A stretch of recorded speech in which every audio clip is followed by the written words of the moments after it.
आपको याद है जब स्कूल में थे और आपका रिपोर्ट कार्ड आता था, अगर A+ की जगह माइनस मिलता तो घर पे हलचल मच जाती थी। अब सोचिए दुनिया की सबसे पावरफुल कंट्री अमेरिका का भी एक तरीके से फाइनेंशियल रिपोर्ट कार्ड आता है और इस बार मूडीज नाम की रेटिंग एजेंसी ने अमेरिका को AAA से गिराकर AA पर ला खड़ा किया है। और दोस्तों, ये सिर्फ एक अल्फाबेट का फर्क नहीं है, ये एक बहुत बड़ी चेतावनी है, बहुत बड़ी वार्निंग है। चलिए समझते हैं कि हुआ क्या है। मूडीज जो कि दुनिया की टॉप क्रेडिट रेटिंग एजेंसी में से एक है, उसने रिसेंटली यूएस गवर्नमेंट की क्रेडिट रेटिंग को डाउनग्रेड कर दिया है। पहले ये रेटिंग AAA थी, मतलब टॉप क्लास बोरोअर, और अब ये हो गई है AA1। और इसका कारण माउंटिंग गवर्नमेंट डेट, मतलब अमेरिका ने इतना उधार ले रखा है और लगातार ले रहा है कि अब लोगों का भरोसा हिलने लगा है, डगमगाने लगा है कि क्या यूएस ये उधार रीपे कर भी पाएगा।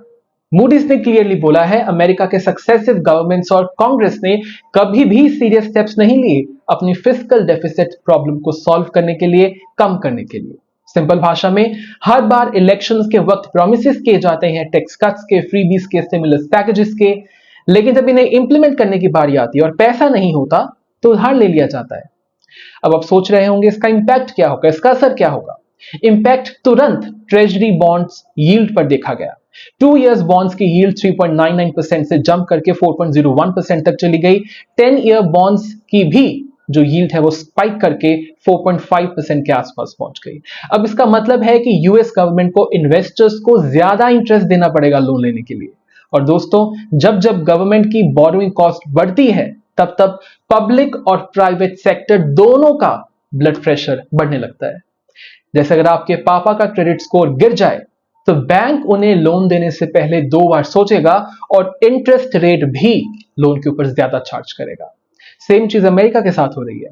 तो ये सिर्फ एक डाउनग्रेड नहीं है, बल्कि जैसा कि मैंने पहले बताया, ये एक वार्निंग है, ये एक चेतावनी है कि अगर डेट और फिस्कल पॉलिसीज को अब कंट्रोल नहीं किया गया तो लॉन्ग टर्म में इकोनॉमिक रिस्क और बढ़ेंगे।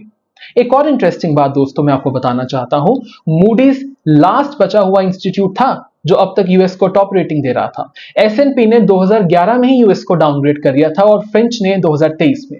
अब मूडीज ने भी ये कर दिया है। तीनों टॉप एजेंसीज ने बोला है अमेरिका का फिस्कल मैनेजमेंट अब A+ नहीं रहा। अब US treasury secretary Scott Bessent ने बोला है ये डाउनग्रेड एक quote end quote lagging indicator है, मतलब पुरानी पॉलिसीज का नतीजा है, पुरानी पॉलिसीज का रिजल्ट है। उन्होंने ब्लेम दिया है बाइडेन एडमिनिस्ट्रेशन को, बोला 6.7% डेफिसिट टू जीडीपी बिना वॉर के या बिना रिसेशन के हो ही नहीं सकता, ये तो हमने इनहेरिट किया है, पुरानी गवर्नमेंट्स का कारण है। पर मूडीज ने बोला है नहीं, ये सिर्फ बाइडेन की गलती नहीं है मगर सालों की प्रॉब्लम है।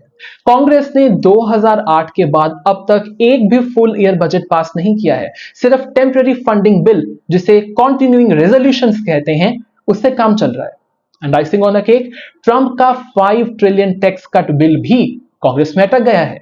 रिपब्लिकन फिस्कल हॉक्स ने रोक दिया है, ये पूरा जो प्रॉब्लम है उसकी वजह से ये बिल आगे नहीं बढ़ पा रहा। तो अब टैक्स रिलीफ पॉलिसीज भी डाउट में है।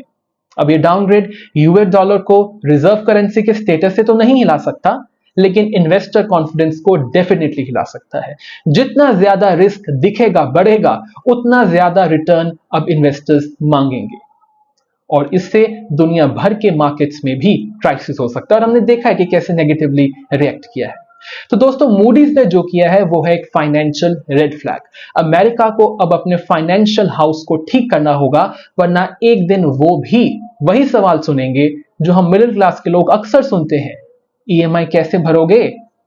मैं तो सिर्फ इतना ही कहूंगा, जब दुनिया की टॉप इकोनॉमी का रिपोर्ट कार्ड रेड में हो तो दुनिया की बाकी इकोनॉमिस्ट को भी थोड़ा सीरियस हो जाना चाहिए।